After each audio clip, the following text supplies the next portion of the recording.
Պարոն վարչապետ, նախքան բուն հարցերի անցնելը ես կուզեմ, որ մենք խոսենք երեկվա ձեր գրառման մասին, դուք տեղյակ եք, որ այն շատ քննադատությունների տեղիք է տվել եւ անգամ գնահատվել է որպես ձեր կողմից կոչ քաղաքացիական պատերազմի։ Մեկնաբանեք, խնդրում եմ։ Շնորհակալ եմ։ Նախ իհարկե հասկանալի է, որ հիմա մենք բոլորս եւ մեր հանրությունը հասկանալի պատճառներով բավականին լարված է եւ երեկվա գրառման հետ կապված կարող եմ ասել, որ մի շարք արձագանքներ ցույց դրեցին, թե ինչպես է հատկապես լարվածության շրջանում մանիպուլյատիվ մեխանիզմներ գործում եւ դա հասկանալու համար ես առաջարկում եմ ուղղակի մենք ընթերցենք ես ինչ եմ գրել եւ տեսնենք ինչի մասին է այդ գրառումը։ Ինչ եմ ես գրել այդ գրառման մեջ։ Գրել եմ, որ առաջնագծի զինվորների տասնյակ տեսանյութեր դիտեցի այսօր։ Դուք տեղյակ եք, որ ամսի 9-ից հետո եւ հայտնի իրադարձություններից հետո առաջնագծից կամավորներ, զինվորներ տեսանյութեր են ձայնագրում եւ հրապարակում համացանցում, որտեղ աջակցության խոսքեր են ասում կառավարության հասցեին եւ տալիս որոշ գնահատականներ եւ վերլուծություններ եւ հաջորդ նախադասությամբ ասում են, որ ապշած եմ տղաների խորագիտությունից։ Շատ դեպքերում այնտեղ հնչում են ուղղակի շատ խորը վերլուծություններ եւ այդ վերլուծությունների համար հիմք են հանդիսանում այն իրադարձությունները, որոնք տեղի են ունեցել հենց այդ տղաների զինվորների աչքի առաջ։ Հաջորդը գրում եմ տղերք դուք ճիշտ եք։ Այսինքն մեկնաբանությունը շատ իրադարձությունների իրենց մեկնաբանության հետ ես համաձայնվում եմ։ Սպասում եմ ձեզ Երևանում։ Այս նախադասությունն է,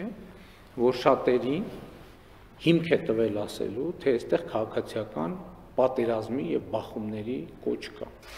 Եթե մեր սիրելի հայրենակիցներ ուշադիր լինեն, հայտնի իրադարձություններից հետո հենց համացանցում էլ երևում է, որ այդ զինվորներից շատերը զորացրվում են եւ վերադառնում են իրենց ընտանիքներ։ Եվ այդ մարդկանցից շատերը խմբեր, նույնիսկ առանձին ջոկատներ ինձ ուղերձներ են հղում, որ ուզում են հանդիպել ինձ հետ,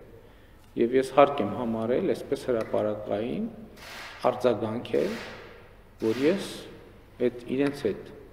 հանդիպումը իհարկե կկազմակերպեմ եւ իրենց հետ կքննարկենք հարցեր։ Հաջորդ նախադասությունը վերջնականորեն լուծելու պատերի տակ վնգստացողների հարցերը։ Իհարկե այստեղ բավականին կոշտ ձևակերպում է, բայց հաշվի առնելով, որ նաեւ երեք իմացանք, որ այս արտահայտությունը նաեւ պաշտոնական մարմիններ են օգտագործում իրենց հայտարարություններում, այս ձևակերպումը օգտագործել եմ եւ սա ինչ է նշանակում ընդհանրապես։ Սա նշանակում է, որ առաջնագծի զինվորների հետ վերադարձից հետո եւ նրանց հետ խոսակցության ընթացքում վերջնականորեն կմարեն բոլոր այն խոսակցությունները, թե որոնք շատ ակտիվ շրջանառության մեջ են դրվում, որոնք այն մասին են, թե ինչ որ Հայաստանի ռազմաքաղաքական ղեկավարությունը ինչ որ դավադրությունների մեջ է ներքաշված եղել եւ այլն եւ այսպես շարունակ։ Ով, եթե ոչ առաջնագծում գտնված զինվորը գիտի այդ հարցի պատասխանը եւ ինձ համար շատ կարեւոր է նաեւ շփվել այդ տղաների հետ, լսել նրանց գնահատականները եւ իդեպ ասեմ, որ առաջնագծից, քանի որ խոսքը բախման մասին է, ոչ մեկ Հայաստանի Հանրապետություն եւ Երևան չի վերադառնում զինված, որովհետեւ դրված են հատուկ անցագրային կետեր, որտեղ գտնվող իրավապահների ներկայացուցիչները, ռազմական ոստիկանություն, ոստիկանություն ԱԱԾ, այդ խմբերին ուղեկցում են զորամասեր, այնտեղ նրանք իրենց զենքերը սահմանված կարգով հանձնում են, եւ ես երեք այս թեմայով հերթական զրույցն եմ ունեցել ռազմական ոստիկանության պետի հետ, որպեսզի որևէ մեկը զինված մենք բացառենք որևէ մեկի կողմից զենքերով մայրաքաղաք Երևան հասնել։ Ես նկատի ունեմ այդ մեկնաբանությունները հիմա իրավիճակը այնպիսին է, որ խոսքը կարող են մեկնաբանել տասնյակ ձևերով։ Իհարկե, այստեղ մի հատ նուրբ հարց կա, որ այդ առաջնագծից հրապարակված տեսանյութերի մեջ երբեմն շատ կոշտ բառապաշար է հնչում, եւ իհարկե դա մտահոգիչ չէ, բայց ես ուզում եմ ուշադրություն հրավիրել մի փաստի վրա, թե նաեւ ինչը կարող է դրա համար պատճառ հանդիսացած լինել։ Մենք բոլորս տեսանք, թե նոյեմբերի 9-ի լույս 10-ի գիշերը ինչ տեղի ունեցավ Երևանում։ Հարձակման ենթարկվեց կառավարության շենքը, ջարդուխուր տարվեց, ազգային ժողովի շենքը եւ կոնդի առանձնատների օակը, եւ ես ուզում եմ ձեր ուշադրությանը հրավիրել այն փաստին, որ այդ բռնությունները քաղաքական ուժերի կողմից դատապարտման չարժանացան։ Սա շատ կարևոր հանգամանք է։ Նույնիսկ Հայաստանի մարդու իրավունքների պաշտպանը այդ հարձակումները չդատապարտեց։ Սա շատ կարևոր հանգամանք է։ Եվ դատապարտման խոսքեր շատ հետաքրքիր է հնչեցին առաջնագծում գտնվող զինվորների կողմից։ Եվ այս համատեքստում շատ կարևոր եմ համարում, որ մենք իհարկե Հայաստանում պետք է բացառենք ատելության խոսքը եւ բացառենք քաղաքացիական բախումները, ինչ քաղաքացիական պատերազմ, այդ ինչի մասին է խոսքը, ով է ընդհանրապես դրա մասին խոսում։ Եվ ես ուզում եմ ասել, որ Հայաստանի իրավապահ համակարգը, Հայաստանի Հանրապետության ոստիկանությունը եւ ազգային անվտանգության ծառայությունը ունեն բավարար ներուժ նման բան թույլ չտալու համար։ Հիմա այստեղ հարց կհնչի, բայց եթե այդպես էր, ինչու նոյեմբերի 9-ի լույս 10-ի գիշերը այդ ամեն ինչը չկանխվեց եւ չկանխարգելվեց։ Շատ բարձ պատճառով, որովհետեւ նույն ոստիկանության զորքերը, ազգային անվտանգության ծառայություն, նույնիսկ պետական պահպանության ծառայության մի շատ հսկայական հատված գտնվում էր առաջնագծում։ Եվ ըստ էության մայրաքաղաք Երևանում շատ սահմանափակ ուժեր կային եւ ոստիկանությունից եւ ազգային անվտանգության ծառայությունից եւ պետական պահպանության ծառայությունից։ Բայց սա նաեւ ինչի մասին է վկայում, ընդ որ իշխանությանը կամ կառավարությանը դավադրության մեջ են մեղադրում։ Այսինքն դավադրության գնացող կառավարությունը, պետական պահպանության ծառայությունը, ոստիկանությունը, ազգային անվտանգության ծառայությունը ուղարկում է հայրենիքի սահմանները պաշտպանելու, ինքը իրեն անպաշտպան վիճակում թողնելով դավադրությունների մեջ է մտնում։ Եվ ես նկատի ունեմ այս իրավիճակում երեկվա իմ գրառման հետ կապված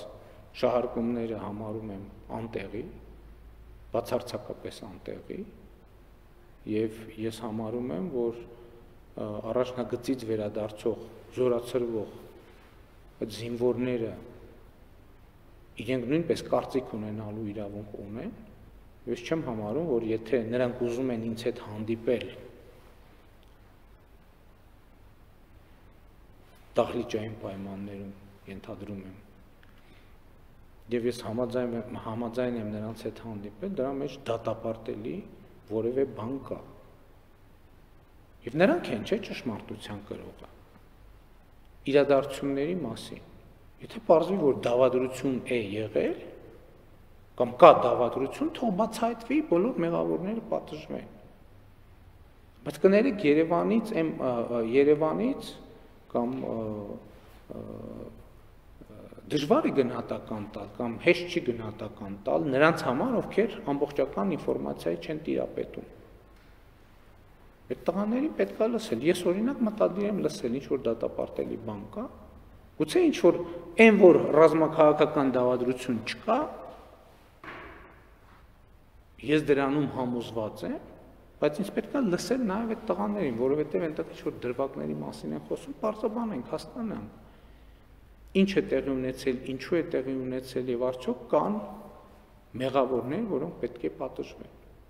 Այնպես որ ես ուզում եմ ասել, որ բացարձակապես անտեղի եմ համարում չանշանակում քաղաքացիական պատերազմի կոչ։ Երկրի վարչապետը քաղաքացիական պատերազմի կոչ է անում, որտեղ է տենց գրված։ Ու ընդ որում բազմաթիվ մարդիկ ասում են հա։ Բայց չի կարելի այդպես մանիպուլյատիվ մոտեցում ցուցաբերել։ Եվ ես կարծում եմ, որ այն մարդիկ, ովքեր այնտեղ են, հա, իմիջիայլոց ասեն, եթե առաջնագծի զինվորներին ներգրավելու, ներքաշելու քաղաքական կամ այս ընթացիկ իրավիճակի հանգուցալուծման մեջ ներքաշելու խնդիր լինի, կառավարությունը բոլոր լծակներն ու լիազորություններն ունի։ Ռազմական դրության մասին ռազմական դրության ռեժիմը հնարավորություն է տալիս նաև զինված ուժերին ներգրավել, աջակցելու հասարակական կարգը պահպանելու եւ այլն հարցերում։ Այսինքն դրա համար սոցիալական ցանցում գրառում անելու անհրաժեշտություն կա, եթե նույնիսկ այդ տրամաբանությամբ նայենք։ Այնպես որ ես հույս ունեմ, որ մեր հայրենակիցները ճիշտ են հասկացել եւ համենայն դեպս նրանք, ովքեր ճիշտ չեն հասկացել, հույս ունեմ այս պարզաբանումից հետո կվերանային իրենց գնահատականը։ Շնորհակալություն, պարոն վարչապետ, անցնենք հարցերին։ Առաջին հարցը